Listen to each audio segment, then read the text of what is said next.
चलो क्वेश्चंस करते हैं आज। Very good morning. आज क्वेश्चंस करते हैं प्रोबेबिलिटी के अंदर एक्सरसाइज 1.1 में फर्स्ट क्वेश्चन क्या है। State the sample space for the following random experiment. आपको करना क्या है, आपको सैंपल स्पेस बना के देने हैं, आपको एक्सपेरिमेंट दिए हुए हैं। चलिए करते हैं। फर्स्ट क्या, A balanced die is thrown 3 times। अगर हम बैलेंस डाइस को 3 बार थ्रो करते हैं तो टोटल आउटकम्स कितने निकल के आएंगे, है ना। Total outcomes, total outcome, total possible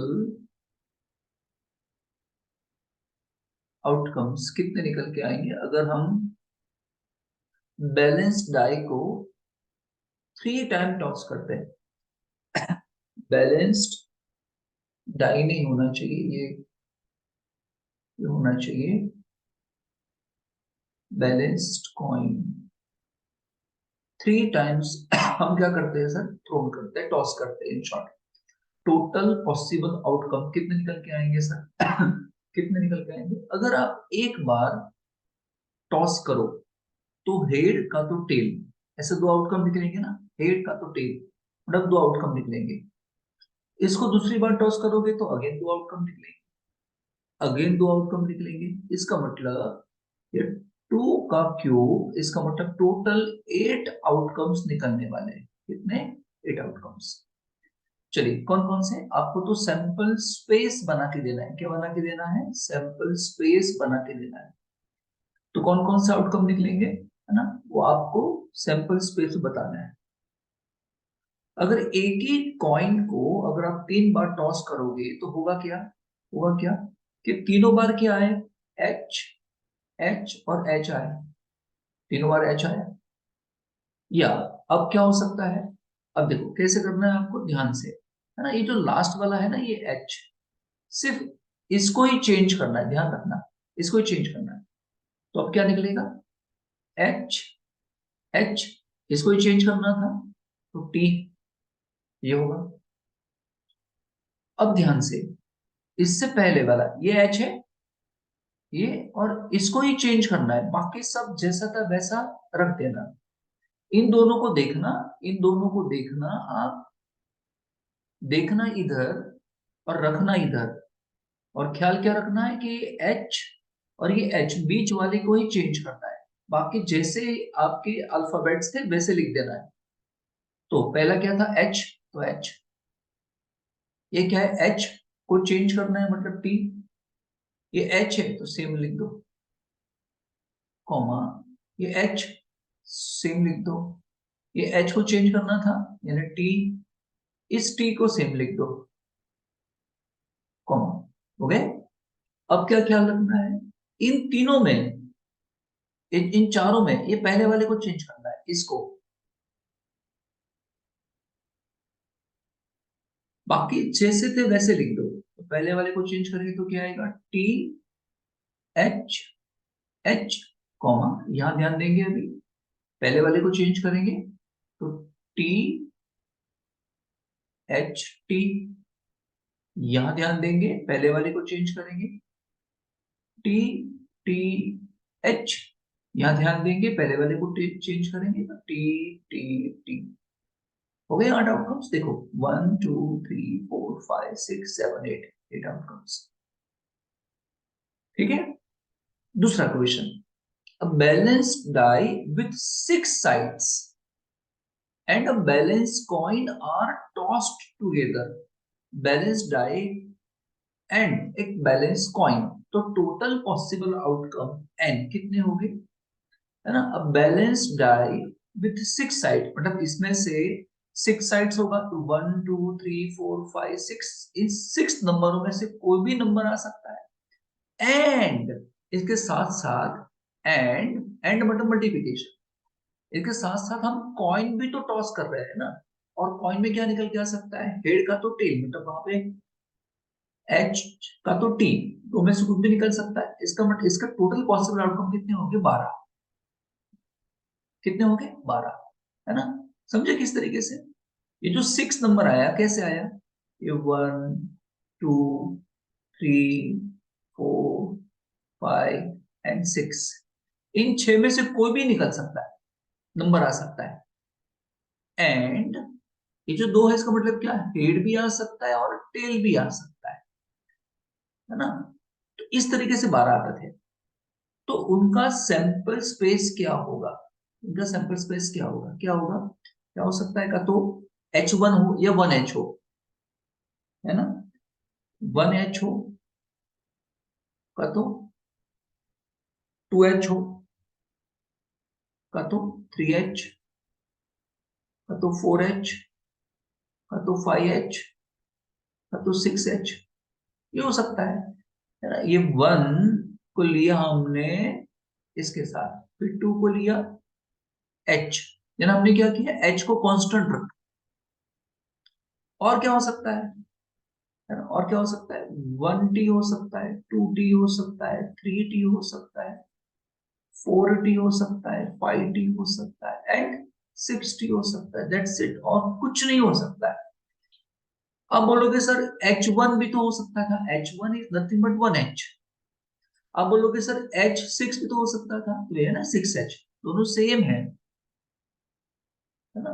इतना ही हो सकता है और कुछ भी पॉसिबल आउटकम नहीं था। चलिए फिर, 2 persons are to be selected from 5 persons, बताओ टोटल लोग हैं कितने, टोटल लोग कितने, 5 लोग हैं। 5 पर्सन, 5 पर्सन के नाम क्या है, यहाँ क्वेश्चन में नाम थे उनके।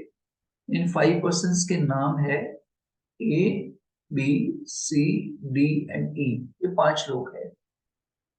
इनमें से आपको 2 लोगों को सिलेक्ट करना है, सिलेक्ट करना है ना, सिलेक्ट, सिलेक्शन, सिलेक्शन यानी क्या, कॉम्बिनेशन।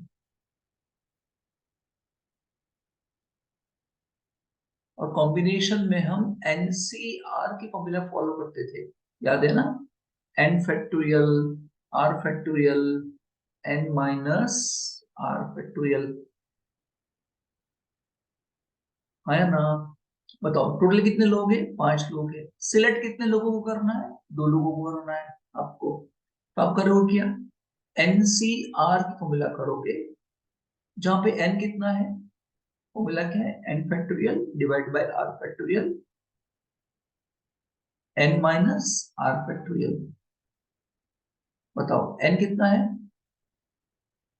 5 फैक्टोरियल, आर कितना है, 2 फैक्टोरियल, 5 - 2, ये 5 2 3 5 2 फैक्टोरियल। अच्छा इसको हम रिड्यूस करेंगे, 5 × 4 × 3 फैक्टोरियल पे रुक जाएंगे, नीचे 3 फैक्टोरियल, ये कट हो जाएगा, बचेगा क्या, 5 × 4, नीचे क्या हो जाएगा, 2 × 1, ये कितना हो जाएगा 10। तो अगर 5 में से 2 लोगों को सिलेक्ट करना हो तो 10 तरीके हो सकते हैं। वो 10 तरीके कौन कौन से, आपको तो सैंपल स्पेस बना के देना है, वो 10 तरीके कौन कौन से हो सकते हैं। हो सकता है कि आप ए बी को सिलेक्ट करो, ए सी को सिलेक्ट करो, ए डी को करो, ए ई को करो। या हो सकता है कि आप बी सी को करो, बी डी को करो, बी ई को करो। या हो सकता है आप सी डी को करो, सी को करो, या डी ई को करो। ये हो सकता है, देखो 10 आंसर आ गया इसका। कैसे किया, ए बी को करो, ए सी को करो, ए डी को करो, ए ई को करो, ऐसा हो सकता है। फिर बी सी को करो, बी डी को करो, बी ई को करो। इस तरीके से, इस तरह से आगे जाना है, पीछे नहीं जाना है आपको, है ना। क्योंकि A B and A B बोलो या बी ए बोलो, बात एक ही है, यानी पीछे जाना नहीं है आपको। समझ में आया, ये तरीके हो सकते थे। चलिए नेक्स्ट क्वेश्चन पे चलते हैं। नेक्स्ट क्वेश्चन क्या है आपका,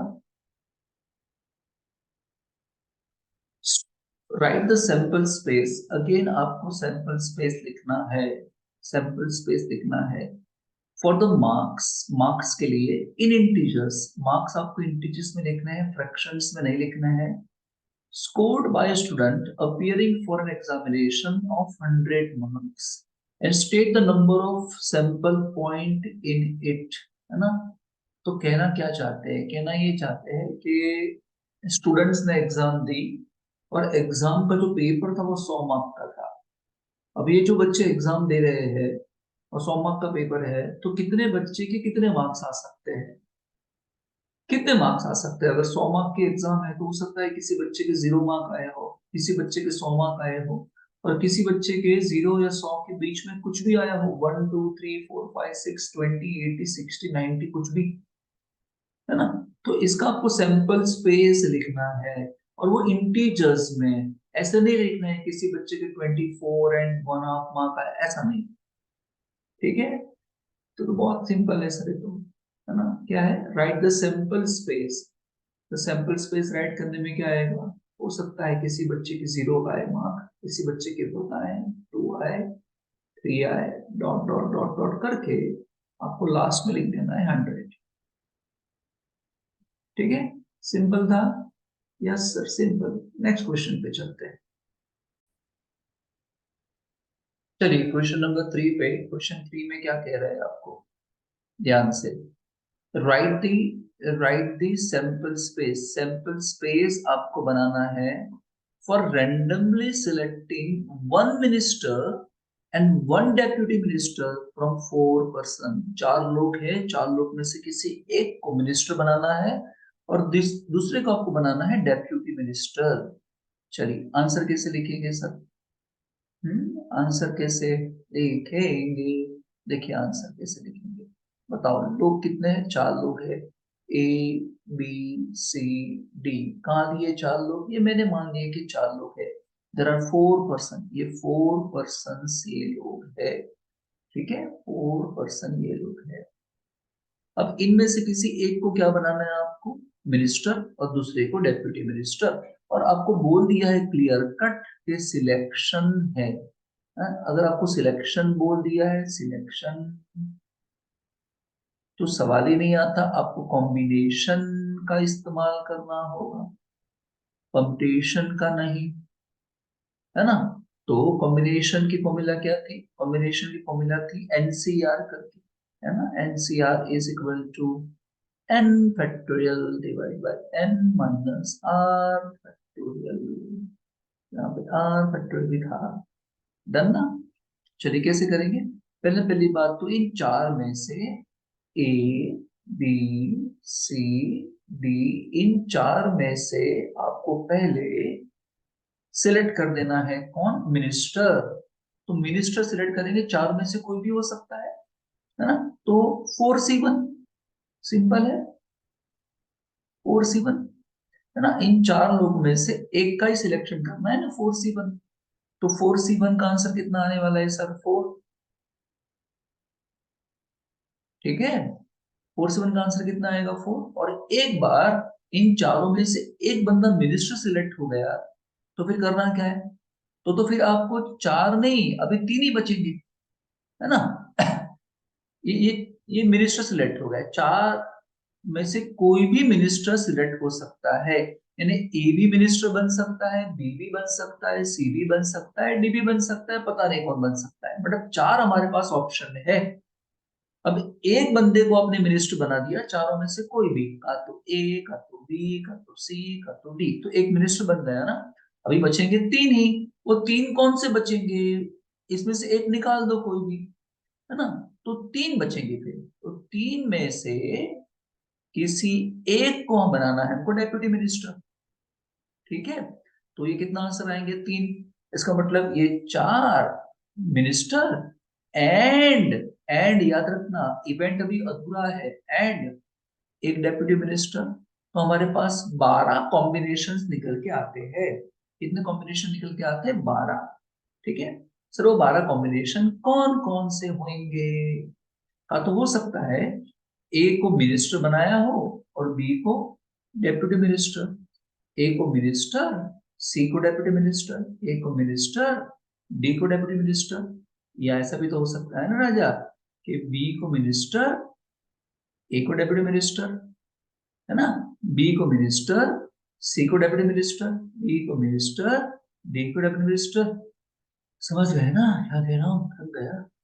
सी को मिनिस्टर, ए को डेप्यूटी मिनिस्टर, सी को मिनिस्टर, डी को डेप्यूटी मिनिस्टर, सी को, डी को, समझ गए, का तो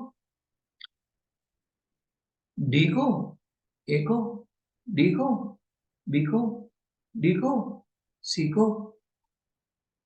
तीन, तीन छ, छ 12 हो गए ना, देख लो ना, हो गए 12। बोलिए कोई doubt sir? No doubt sir.